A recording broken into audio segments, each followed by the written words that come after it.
n'y a pas des questions sur... Très bien, donc merci beaucoup Jean-Paul. On va passer à la présentation suivante qui concerne la problématique de l'acquisition des compétences en stage et qui devait être réalisée par un binôme, Natacha Catlub et Alexis Régent. Si j'ai bien compris, c'est Alexis seul en distanciel qui va nous faire cette présentation. Merci.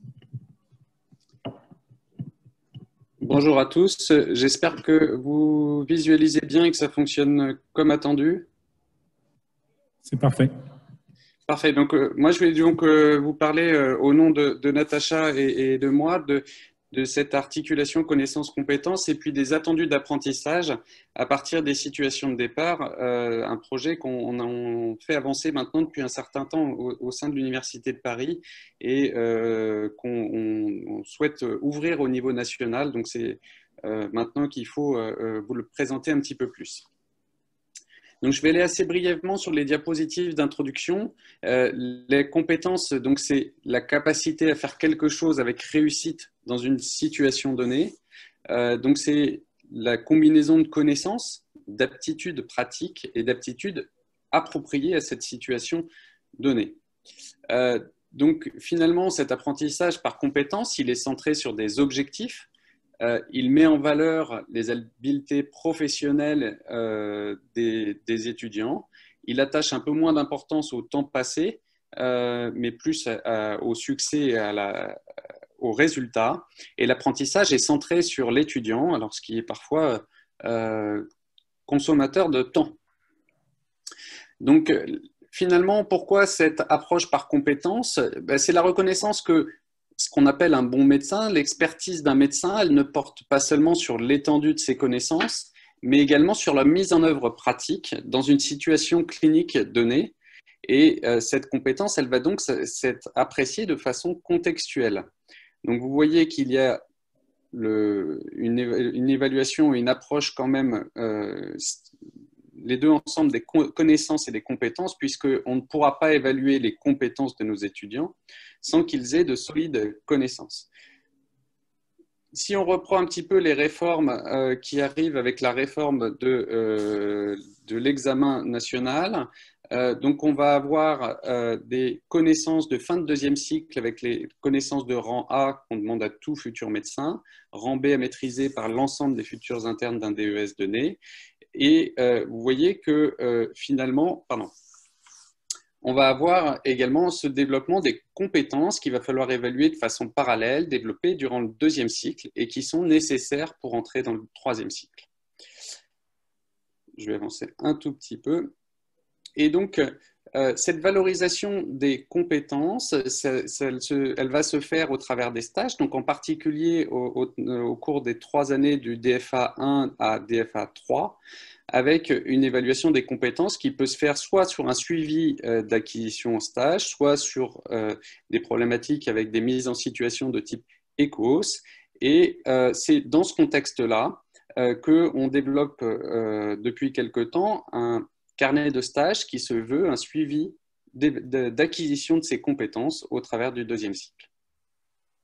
Alors, comment est-ce qu'on a développé ce processus? On l'a développé à partir d'éléments qui avaient déjà été publiés à la fois par les Canadiens, où ils identifiaient ce qu'on appelait des activités professionnelles confiables, c'est-à-dire que ce sont des activités que le senior peut confier à son interne en tout début d'internat et que l'étudiant est supposé pouvoir faire de lui-même.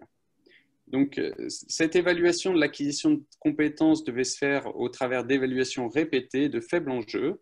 Et après, ça ne répond pas à la question des modalités d'évaluation de l'acquisition de ces compétences. Ils avaient donc identifié, au travers de ces activités professionnelles confiables, des compétences qu'ils ont définies sur communicateur, collaboratif, leader, promoteur de santé, professionnel, et toutes ces compétences étaient regroupées sous le terme d'expert médical. Et l'objectif était d'avoir cette transition harmonieuse entre le deuxième et le troisième cycle des études médicales.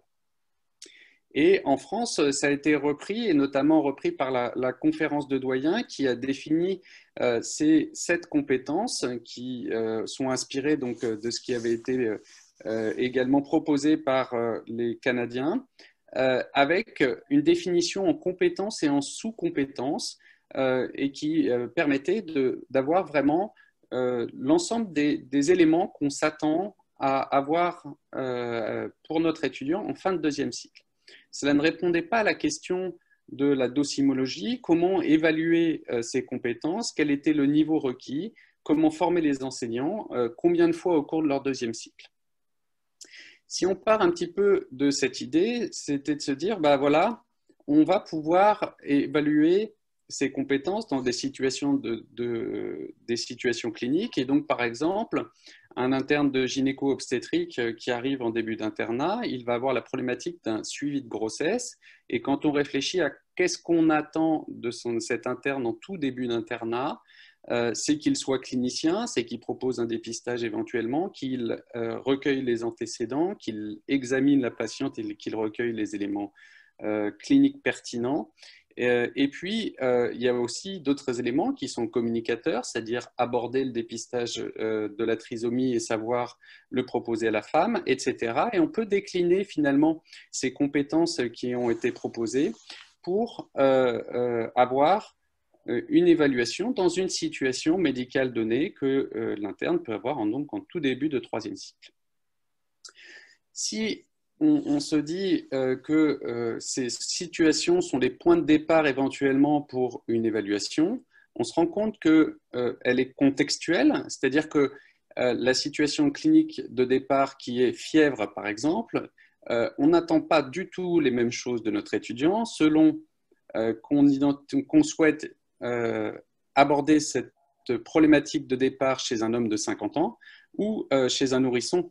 Évidemment, chez quelqu'un de 50 ans, on va se poser la question du tabagisme, de sa profession, d'une activité physique et d'antécédents personnels, alors que chez un nourrisson, il faudra plutôt se préoccuper du carnet de santé, de l'accouchement, du développement et des complications éventuellement. Et vous voyez que autant on fera un examen général complet de l'adulte, mais oublier l'examen ORL chez l'enfant serait parfaitement inadapté. Donc, l'évaluation est absolument liée à cette situation clinique de départ. C'est les Suisses qui ont apporté cette notion de situation clinique initiale. Ils ont défini dans un document en 2017 265 situations qu'ils avaient regroupées en différents chapitres, les symptômes, des anomalies cliniques, des anomalies biologiques avec des situations particulières. Et c'est à partir de ce travail et de cette liste qu'on a retravaillé en lien avec les collèges les situations de départ et on a arrivé à mettre en place 356 situations cliniques de départ qui viennent d'être publiées au journal officiel et qui vont être les points d'entrée de ces évaluations de compétences en stage. On s'est rapproché de la méthodologie suisse avec des situations de départ qui sont regroupées en symptômes et signes cliniques. Vous voyez ici avec principalement des symptômes gastro-intestinaux, constipation, diarrhée, distension abdominale, des données paracliniques, demande et prescriptions raisonnées, choix d'un examen diagnostique, réaction inflammatoire sur pièces opératoires ou biopsie, l'interprétation d'un compte-rendu d'anatomopathologie, la prise en charge aiguë et chronique, des items de prévention également, consultation aux voyageurs, le dépistage des cancers de l'adulte et des situations diverses qui étaient mal représentées dans les premières catégories, l'accident du travail, l'annonce d'une maladie grave au patient ou à sa famille. Grâce à ce travail qui a été fait donc,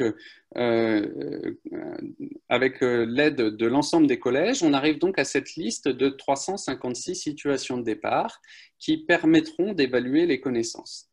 La suite de ce travail, c'est de savoir comment évalue-t-on la compétence au sein de ces situations. Alors, il y a quelques éléments qu'il faut tout de suite préciser. Clairement, on ne va pas évaluer nos étudiants de façon exhaustive sur ces 350 situations. Une situation de départ ne permet pas la validation de l'ensemble des compétences. il y a des compétences qui seront plutôt cliniques et qui seront plutôt évaluées par certains items, d'autres réflexifs ou d'autres de santé publique qui seront évalués par d'autres situations de départ. Toutes les situations offertes dans un stage ne seront pas évaluées, hein. Évidemment, il y a des stages très transversaux où il y a 20-30 situations de départ qui potentiellement peuvent être abordées et on ne va pas demander à ce que l'étudiant soit évalué au travers de ces 20 à 30 situations de départ. Mais ça permet de faire des évaluations répétées au fil de l'eau et c'est l'objectif vers lequel on souhaite tendre, c'est qu'il y ait des évaluations itératives et pas seulement une évaluation finale sanctionnante. Je pense qu'il y a un intérêt à évaluer les attendus d'apprentissage de façon formative et répétée. Vous le savez, dans les modifications docimologiques et ce qui va arriver en termes d'examen national, les échos vont avoir une place assez importante et donc on a ajouté cette notion de domaine qui permet de faire le lien avec les échos qui vont devenir une modalité d'évaluation et de classement de nos étudiants. Et quand on se réfère à la docimologie des échos, il y a des domaines différents de stratégie, de communication interprofessionnelle, de synthèse et analyse des résultats d'examen, de prise en charge urgente, d'examen clinique, etc. Et vous voyez que 11 domaines différents sont identifiés ici, dont le dernier procédure, sur lequel je reviendrai un petit peu ultérieurement. On a essayé dans les attendus d'apprentissage, et je vais vous montrer quelques exemples juste après pour que ça soit parfaitement clair, de se servir d'une sémantique qui est adaptée à l'évaluation des compétences et à la taxonomie de Bloom, avec un objectif qui est d'essayer d'être de plus en plus dans un niveau élevé de cette taxonomie pour faire ressortir les qualités de nos étudiants et de faire ressortir leurs compétences. Je vais donc vous présenter quelques situations de départ. Ici, je me suis servi de la situation de départ douleur articulaire. Alors, les auteurs et relecteurs, ça sera majeur, mais ils n'apparaissent pas là, mais pour le suivi du travail de chacun. Cette évaluation des compétences, elle ne peut se faire qu'en lien avec l'évaluation des connaissances et les connaissances, le programme des connaissances, la définition de ces connaissances a été clairement défini en rang A et rang B, c'est ce qui est exigible et attendu en fin de deuxième cycle. Et clairement, dans les attendus d'apprentissage tels qu'on va les définir, il faut coller à ce référentiel de connaissances pour ne pas déborder. Le but, ce n'est pas de rajouter des choses qui débordent du programme. Et donc, on a défini les items de connaissances en rapport qui permettent de border la limite de ce qui est attendu et qui permet aussi à l'étudiant de savoir vers quels items de connaissances il doit se référer s'il n'a pas réussi à avancer pour essayer de compléter ses connaissances. Donc, il y a ces items de connaissances en rapport ici et il y a les items de connaissances reliés non traités ici pour délimiter également ce que comprend cette situation clinique. Par exemple, pour la situation douleur articulaire, clairement, on a exclu les situations où c'est la rachialgie qui était le motif de consultation. Et donc, la rachialgie, il y a un item à part. C'est une situation de départ qui est différente. Et donc, pour bien le mettre en évidence et le mettre en valeur, c'est des items de connaissances non traités ici.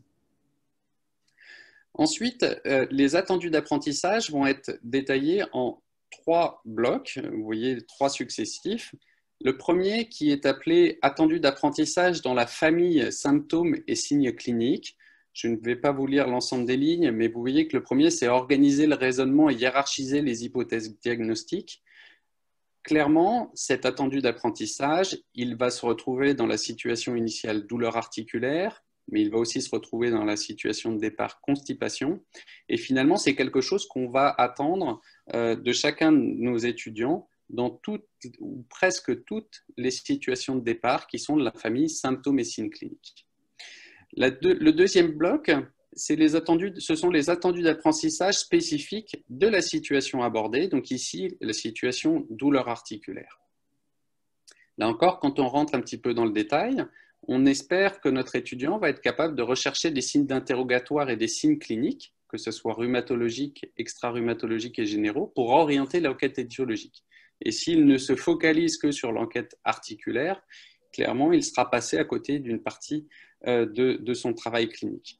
Il faudra différencier le caractère aigu, subaigu ou chronique de la douleur, et ces éléments qui sont essentiels pour le recueil des informations, la construction de raisonnement et après, ultérieurement, le raisonnement et la hiérarchisation des hypothèses, il faut qu'il soit capable de les recueillir.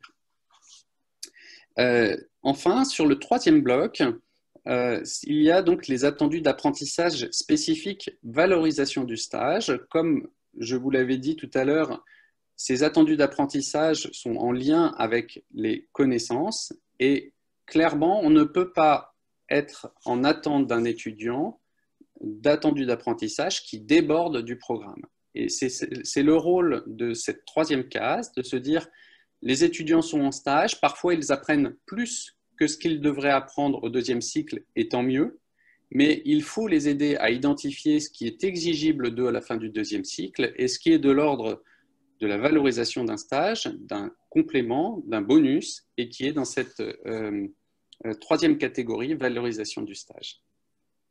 Et enfin, sur les deux colonnes de droite, il y a donc la première colonne donc, qui est celle des domaines, qui fait référence au fait que ces situations de départ vont possiblement servir à la constitution d'ECOS. Ces ECOS, ils n'évalueront pas l'ensemble des attendus d'apprentissage. Je ne pense pas qu'on se retrouve avec un patient en douleur articulaire et on s'attend à avoir l'ensemble des attendus d'apprentissage, mais par contre, il pourra être focalisé sur l'entretien et l'interrogatoire d'un patient qui se présente avec des douleurs articulaires. Donc, ces domaines sont importants et permettent de se repérer dans la dosimologie des ECOS. Et il y a les compétences génériques, telles que les avait définies la conférence des doyens, avec les compétences réflexives, communicateurs, etc. Donc, ça permet comme ça d'avoir des références vis-à-vis de ce qui est attendu, de quelles compétences on évalue et de quel domaine des ECOS y font référence et de quelle manière ils pourraient être évalués. Je vais aller un petit peu plus vite sur la deuxième situation, mais juste pour vous montrer que cette manière d'avancer peut fonctionner sur des éléments paracliniques. Sur l'analyse de l'électrophorèse des protéines sériques, je vous épargne les items de connaissances en rapport ou non traités ici. Il y aura des éléments de données paracliniques qui est de rechercher une antériorité quand on analyse une électrophorèse des protéines sériques. Et puis, il y aura des attendus d'apprentissage spécifiques de la situation qui est la capacité à décrire un tracé électrophorétique normal ou anormal et de mettre en évidence les anomalies de cette électrophorèse et d'en faire une synthèse en disant il y a ou il n'y a pas une une hypogammaglobulinémie, etc., etc. Enfin, donc, de la même façon, il y aura les items de valorisation du stage. Ce travail d'évaluation des attendus d'apprentissage, il va permettre à l'étudiant, d'une part, de faire une auto-évaluation, c'est-à-dire, est-ce que dans cette situation clinique de départ que j'ai vue aujourd'hui en stage, je me sens à l'aise pour faire l'interrogatoire, pour faire l'examen clinique, est-ce que je recherche vraiment l'ensemble des éléments? Et puis, ça va aider à l'hétéro-évaluation, et c'est un élément qui va guider aussi nos enseignants dans ce qu'on peut attendre de nos étudiants en fin de deuxième cycle. Comme je vous l'ai dit, ça va permettre des évaluations répétées au fil de l'eau, avec du coup une progression de nos étudiants. Et ils vont, in fine, pouvoir valider et acquérir des domaines de compétences avec éventuellement, mais ça reste un petit peu plus loin, la validation d'une compétence pour une activité professionnelle confiable. Si on reprend ce qu'on avait fait, voilà la manière dont pourrait se faire l'évaluation, l'hétéro-évaluation, donc l'évaluation sanctionnante. On a mis donc l'étudiant dans la situation analyse de l'électrophorèse des protéines sériques. Il a effectivement recherché une antériorité et il l'a fait de façon tout à fait correcte, donc on confirme qu'il est capable de faire cet entretien. Et puis, il y a d'autres éléments qui ont été omis par l'étudiant, par exemple, ou sur lesquels il n'a pas fait les choses de façon satisfaisante et il est débutant ou intermédiaire. Enfin, comme je vous l'ai dit, on ne validera pas nécessairement tous les attendus d'apprentissage d'une situation clinique, et donc il faut se laisser la possibilité de dire que justifier l'indication d'immunofixation n'était pas abordée dans l'évaluation qu'on a fait, et ça permet d'avoir différents niveaux d'appréciation et de guider l'étudiant dans son apprentissage des connaissances. Pour un autre item, maltraitance et enfance en danger, vous voyez qu'on peut retrouver le même type d'évaluation confirmée, intermédiaire, débutant ou non abordée parce qu'on n'évaluera pas l'ensemble des attendus d'apprentissage. Notre étudiant, il va donc passer dans ces différents stages de psychiatrie, de chirurgie viscérale, de médecine interne, de pédiatrie générale, et finalement, il va valider un certain nombre de fois le domaine de compétences, entretien ou interrogatoire, ou ne pas le valider au contraire, ou ne pas être évalué. Et ça, ce sera probablement du ressort des universités de définir combien de fois on s'attend à ce que le module entretien interrogatoire soit validé au cours des différents stages. Quel est le niveau qu'on attend? Est-ce que s'il l'a validé 3 fois sur 5, c'est considéré comme acceptable ou est-ce qu'il faut que ça soit au moins 80%, donc 4 sur 5 pour qu'il puisse valider son cursus et valider son année? Mais probablement que cette synthèse globale qu'on fera au niveau universitaire sera du ressort de chaque université, même si après il y aura sûrement un consensus qui émergera, je pense, des différentes universités. J'avais dit que je reviendrais sur le domaine procédural. Vous voyez que pour ce domaine, c'est probablement assez différent d'évaluer l'acquisition de cette compétence. Si on regarde par exemple la ponction lombaire, il faudra probablement que l'échelle soit un petit peu différente, c'est-à-dire qu'on ait le nombre de fois où le geste a été effectué, une auto-évaluation qui est de dire je me sens capable de le faire si j'ai une supervision, mais je ne me sens pas capable de le faire en autonomie, et puis une évaluation qui peut d'ailleurs être différente en se disant finalement l'étudiant est autonome pour faire cette évaluation, pour faire ce geste, et donc je le considère comme autonome. Donc vous voyez qu'il y a une complémentarité entre ce qui a été défini comme connaissance de rang A et B, le travail qu'on effectue aujourd'hui sur les compétences et sur ces situations de départ et les attendus d'apprentissage. On essaie vraiment de coller à la réalité du stage et à notre pratique quotidienne. Ça permettra à la fois à l'étudiant et au maître de stage d'avoir un référentiel auquel ils peuvent se référer. Et cela permettra d'avoir des items qui sont facilement mesurables pour une évaluation moins arbitraire. On a tous l'expérience d'étudiants qui sortent du stage avec 14, tous autant qu'ils sont, qu'ils aient été entre guillemets compétents ou peu compétents. Ce n'est pas valoriser le travail qui a été fait par certains. Et puis, ce n'est pas valoriser la progression qu'ils peuvent avoir au travers de leur stage. Et donc, je pense que ce travail est essentiel. L'avenir donc de ce travail, il a été initié sur l'Université de Paris, mais clairement, l'objectif est de le faire en lien avec les collèges et avec les doyens. Tout le travail sur les situations de départ avait déjà été permis par l'apport des collèges. Les doyens sont également sollicités et j'espère que ce beau travail collaboratif qui est très ambitieux va pouvoir continuer à avancer assez rapidement pour qu'on puisse avoir cette grille et ces situations de clinique de départ avec leurs attendus d'apprentissage associés qui soient prêtes le plus rapidement possible. Donc, ça permettra de faire des évaluations soit en stage, en simulation, en fin de stage avec des évaluations sanctionnantes. Et puis, ça peut être également une aide pour la constitution de grilles d'ECOS. Voilà, je vous remercie pour votre attention.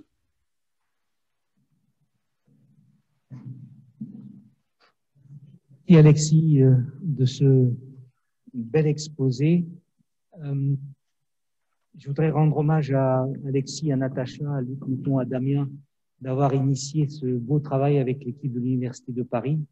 Je crois que ce travail est extrêmement ambitieux et je crois qu'il faut que nous saisissions l'offre de collaboration qu'ils nous font pour permettre à nos étudiants d'avoir un document qui va les aider certainement à comprendre les objectifs de stage, éventuellement de pouvoir le valider, mais surtout de comprendre le lien qui existe entre les situations de départ et les connaissances. Ça fera l'objet de ce qui sera sur la plateforme de l'UNES à travers le programme LISA.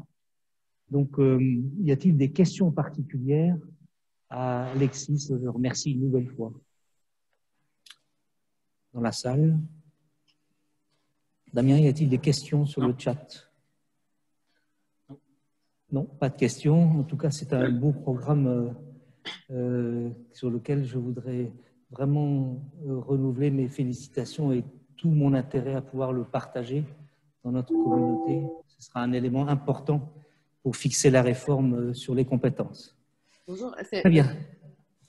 Oui. Oui, bonjour, c'est Natacha. Juste, je voulais me permettre de rebondir sur, Alexis a bien souligné notamment sur ce qui avait été dit ce matin, l'idée de ces situations bizarres est vraiment pas de rajouter des connaissances cachées, d'où le lien avec les connaissances. C'est vraiment évaluer les compétences avec les connaissances pour les étudiants sans rien rajouter en plus.